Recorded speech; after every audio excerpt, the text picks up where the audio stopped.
Closed captioning of This Week in Northern California is made possible by the Fireman's Fund Foundation. California public schools rank among the lowest in per-student spending in the nation. We are a bare-bones organization, and we're just able to keep the lights on, the doors open, and the teachers in classrooms. How do tax dollars flow to public education? When the state goes through a budget crisis, schools are going to be in the crosshairs. And with two competing tax measures on the November ballot, what's at stake for the state and its budget-strapped schools? Coming up next.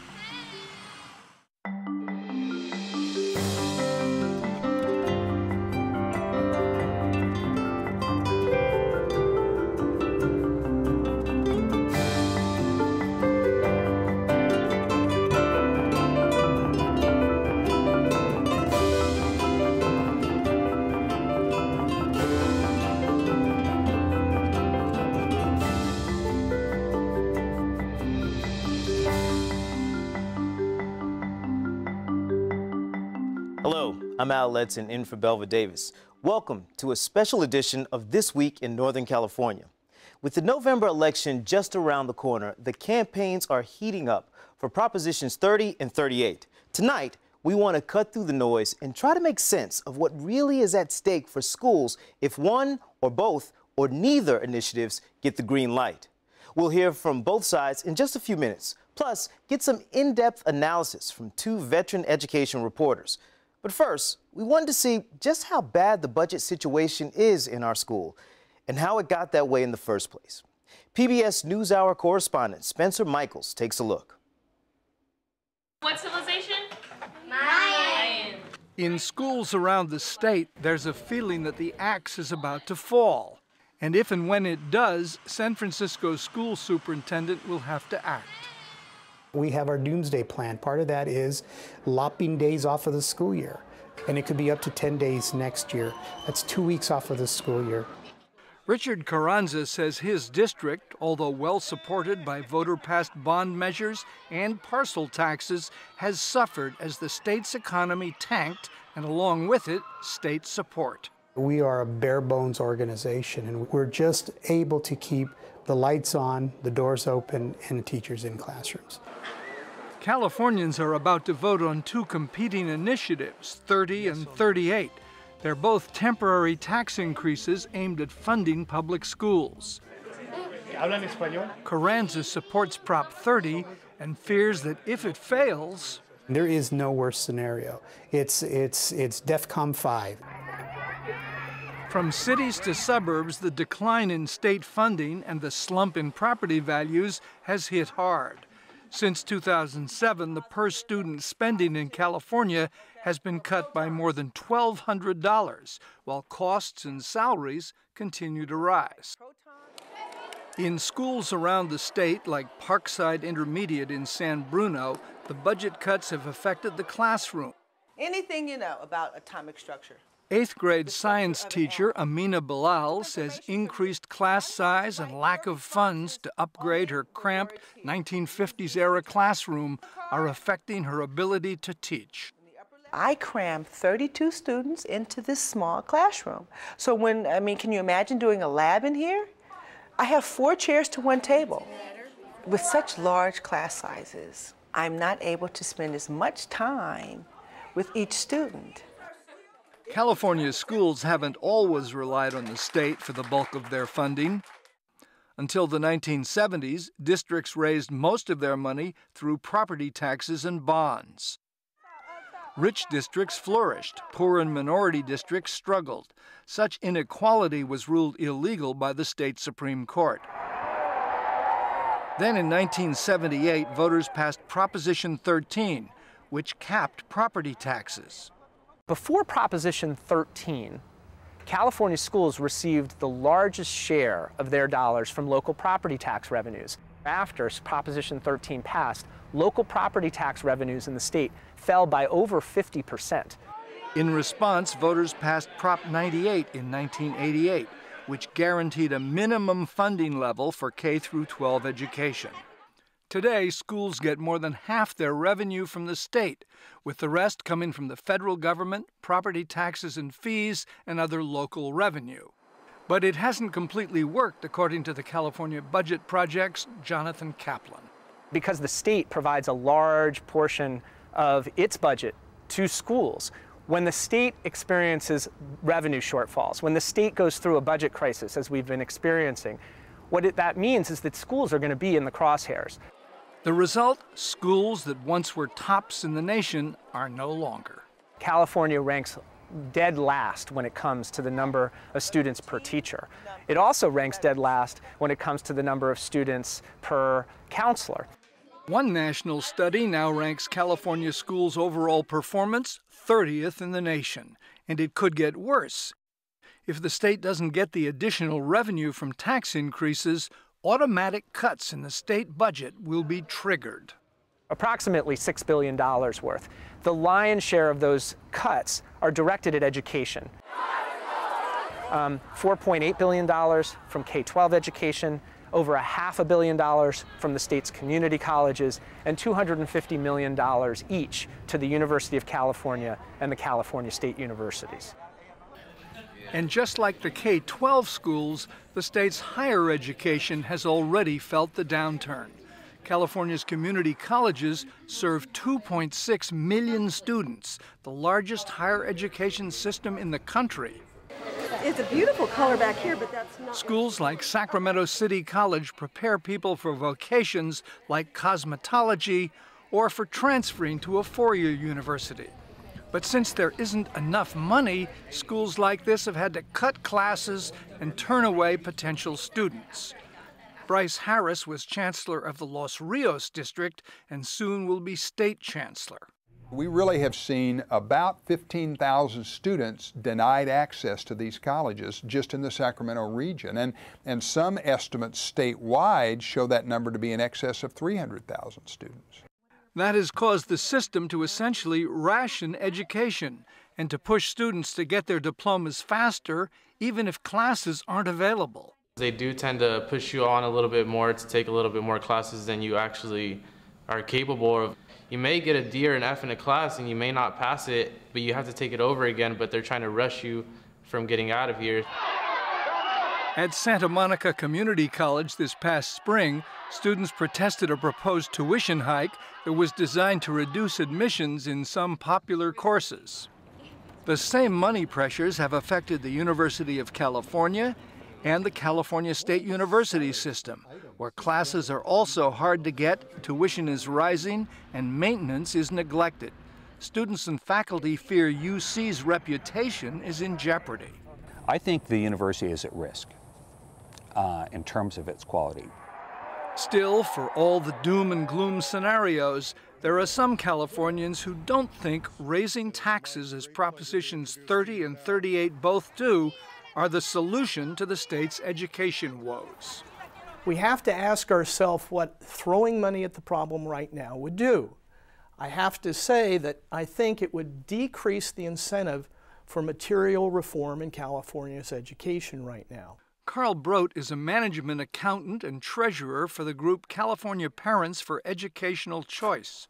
He says until districts address ballooning employee pensions and enact other cost-saving measures, schools will continue to struggle no matter how much per-pupil spending increases.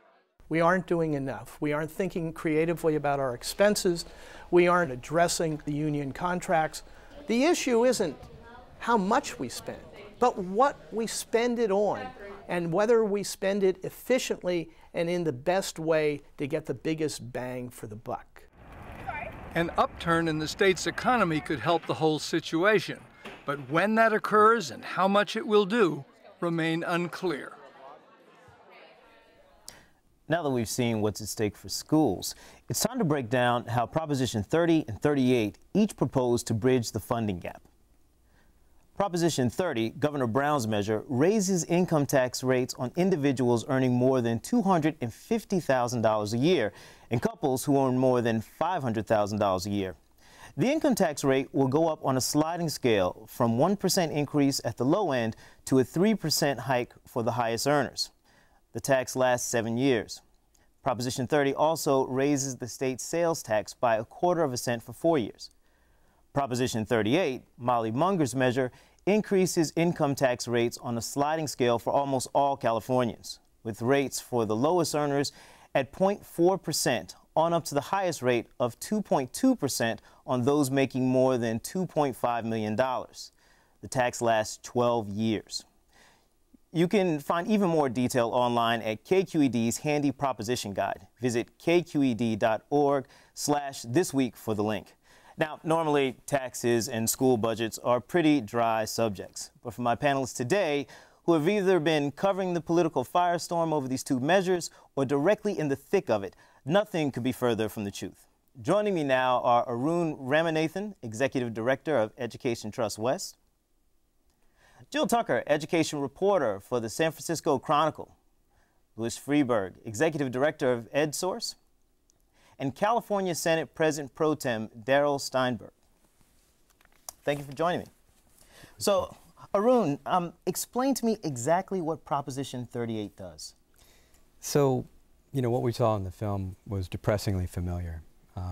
Before I joined the Education Trust West, and we're a statewide education civil rights organization, I was in San Diego Unified School District, and so you could see the budget cuts year after year rippling through our schools and our classrooms.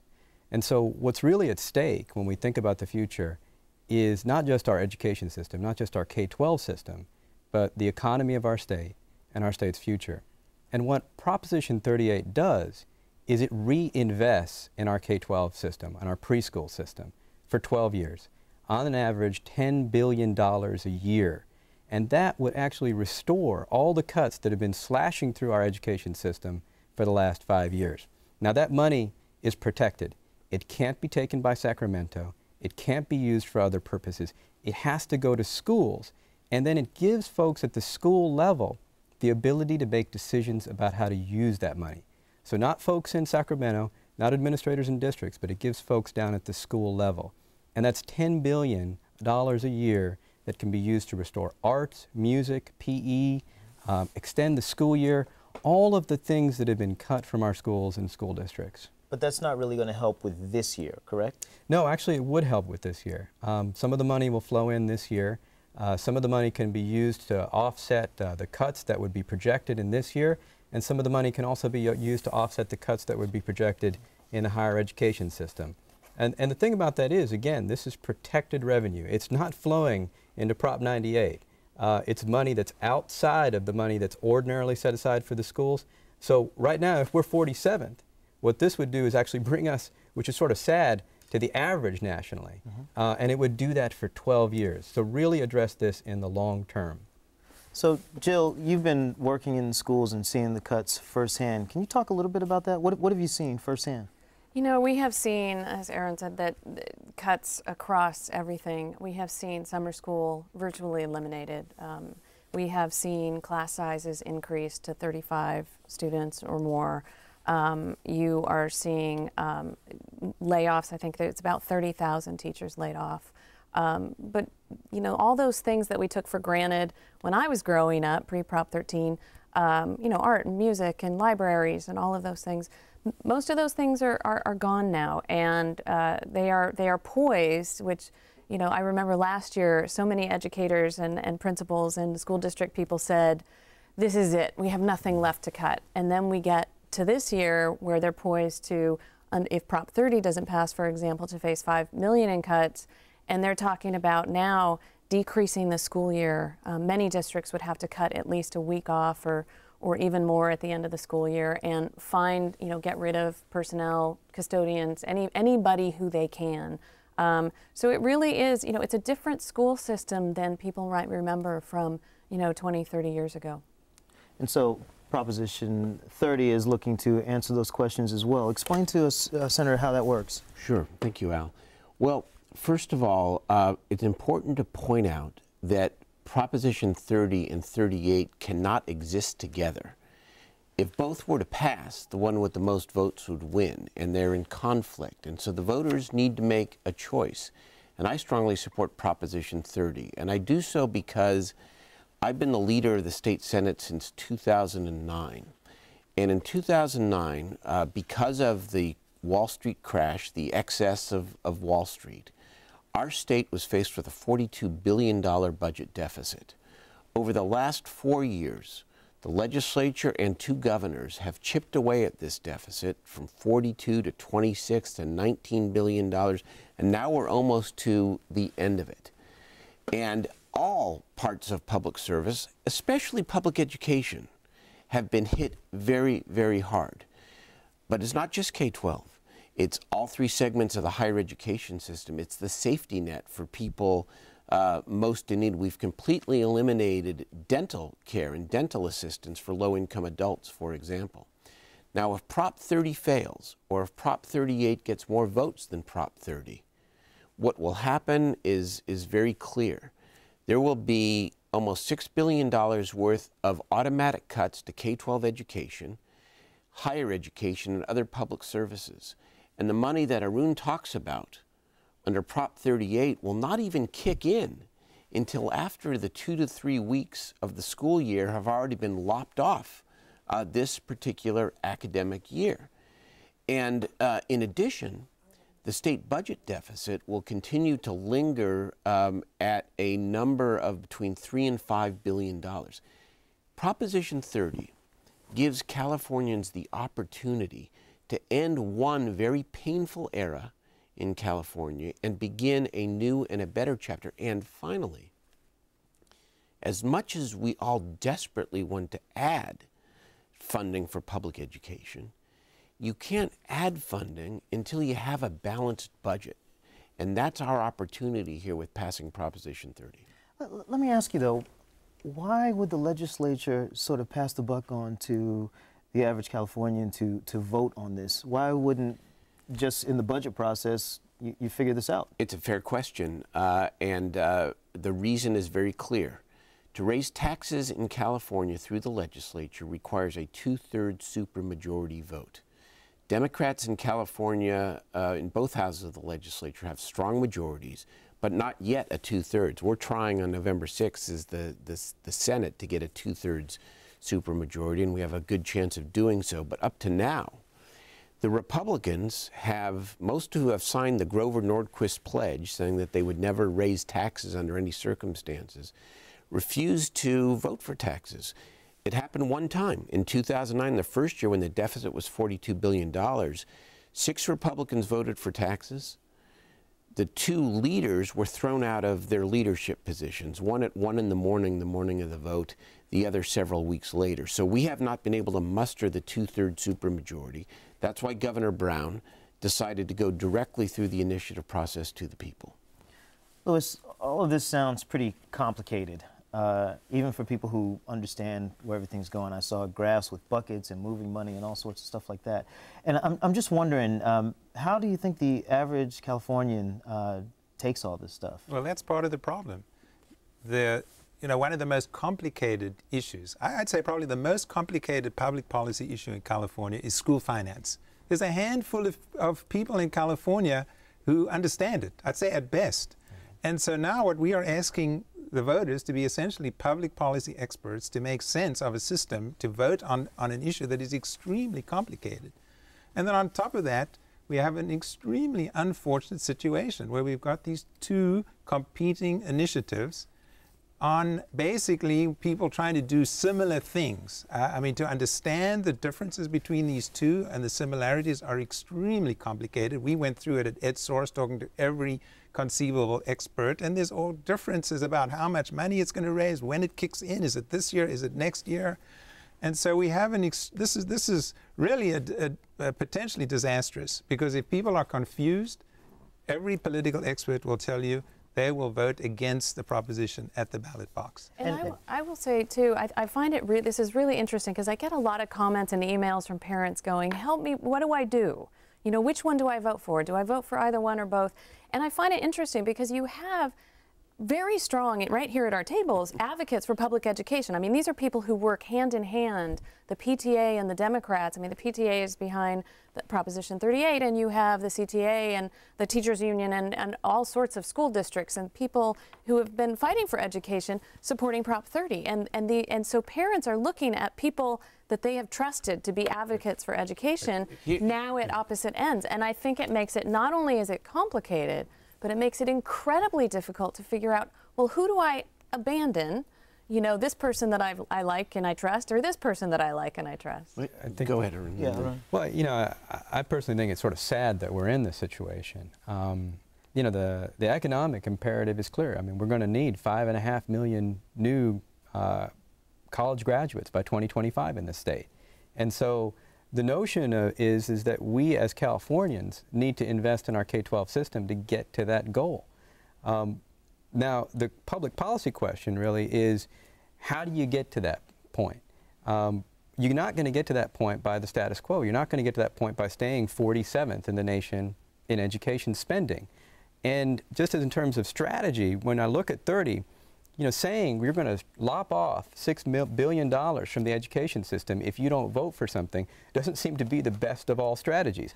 Presenting a productive vision for the future, which is what 38 does, I think is the right way to go. Well, I agree with you, but that's where we are right now. Yeah. I mean, that's where we are. And respectfully, you have the luxury of not having to make choices between K-12 education, higher education, and other vital public services. Governor Brown does. The elected legislators do. And I think that's a big difference. Molly Munger, for example, I think is very well intended. Prop 38 is well intended. I could see myself supporting it at another time. But Governor Brown was elected in 2010 by an overwhelming margin, outspent by Meg Whitman. Now, it doesn't mean that he's a king or that any of us are, you know, have our final say, but he puts a balanced tax measure before the voters, Proposition 30, that helps public education, but also balances the budget. You expect the other side, the Taxpayers Association and the Republicans, to oppose it, but you don't expect it from Ms. Munger. And I must say, the only reason she can do this is because she's a wealthy person who can write a big check. Now, I kind of go back to the basics of representative government. We're imperfect, no question about it. But in choosing between the two, I ask voters to look at two things. Number one, the fact that Prop 30 balances the budget and helps education, but also the Munger initiative in some ways represents to me the initiative process run amok. We have to make choices here, and 30 is the better choice. Can I just clarify one thing, that people can vote for both. And in fact, there are many organizations like the California School Board Association who say that you should vote for both, because if you split your vote to get that 50% majority, it only needs a simple majority for one of these to pass.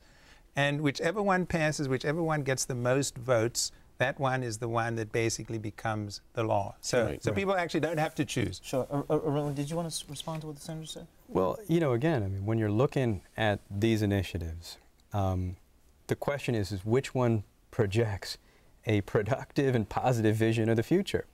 And the way that they've taken 30 essentially is to say, in a budget, right, our California budget, about 50% is education. But all the cuts, 100% of the cuts are going to come from public education. Now, that doesn't necessarily make sense. And again, you know, when you look at Sacramento, and there are a lot of great and deeply honorable folks in Sacramento, like the senator, but what they have done over the last few years is increase funding for the prison system while they've been cutting the heck out of the schools. So, you know, again, when you have an option of fixing what is truly a fundamental problem for our state, which is our education system, from my perspective, 38 is a better option. Now, I'm not saying that, you know, for folks who are voting for both, that is a perfectly good option too, but this is the one that presents a vision of the future that is positive. Let me just play devil's advocate real quick, because we don't have any critics of the measures per se, you know, since Lewis and I are a little more the analysts, and then we have the pro and pro. What I've heard from a lot of folks, which I think applies to both, is that neither of the two ballot measures actually fixes anything. 30 is 7 years, 38 is 12 years, and basically tosses money that will eventually go away. And in that time, there will be little, this is what the critics are saying, in that time, there will be little incentive for anyone to actually, especially you folks in Sacramento, no offense, to actually reform anything, to fix the problems that got us here in the first place. And so that we will feel good that we either won't have the cuts or we will have some more money down the road for education. But in 12 years that money goes away, in 7 years that money goes away, and in the meantime, nothing happens to fix it. And I think it raises a good point. I'm not sure that people are willing to risk this next year and the massive cuts that would come if Prop 30 doesn't pass, or if 38 doesn't pass, if either of them don't pass. I'm not sure people are willing to throw the few years of school children under the bus to get the reform. But I think it raises a good point that you put money, you put a Band-Aid on it with this money. But it's going to come back. But it comes back, right? A couple of things. Number one, we haven't done enough, but we are engaged in reform. This year we passed comprehensive pension reform. We are working, as you know, I had a big bill this year to get away from the stereotypical teaching to the test so that we have an incentive to broaden, curriculum. But the idea, it's a little bit of a catch-22, because if the argument is you should make the taxes permanent instead of temporary, people are already reluctant to vote for a tax increase of any kind. And our economic growth in this state is not fast enough, but it is fairly steady now. Senator, yeah, I hate to cut you off. That's okay. The big question I have right now, because we're getting ready to close up, is if these measures don't pass, what happens? Where are we? Let me start? Yep. We will see $6 billion of automatic trigger cuts that will include the school year, this school year being reduced by 2 to 3 weeks. We will see $1 billion of cuts cumulatively to the California's higher education system, and we won't have a balanced budget. Louis? Well, I think it means California is going to fall further behind the rest of the country. We're already way behind. The gap is getting bigger and bigger. If you look at how much we're behind, so it's several $1,000s between what California spends on its kids and the rest of the country. And that's not fair. I mean, why should a kid in California, just because they happen to be born here, be subjected to a less effective education system? And so these propositions really do, they're not going to solve everything, but they are going to help. Arun, did you have anything? Well, I think you're right. These propositions aren't going to solve everything, but Prop 38 could solve a lot if it's passed. Again, we're talking about 12 years, and we're talking about a problem that is deep and structural in California that is also deeply entwined with the future of our economy. Thanks to my guests for joining us, and thank you for watching our special edition of This Week in Northern California. For links to KQED's extensive election coverage, including a guide to all the November ballot measures, head to our website, kqed.org/thisweek. I'm Al Letson. Belva Davis is back next week. Good night.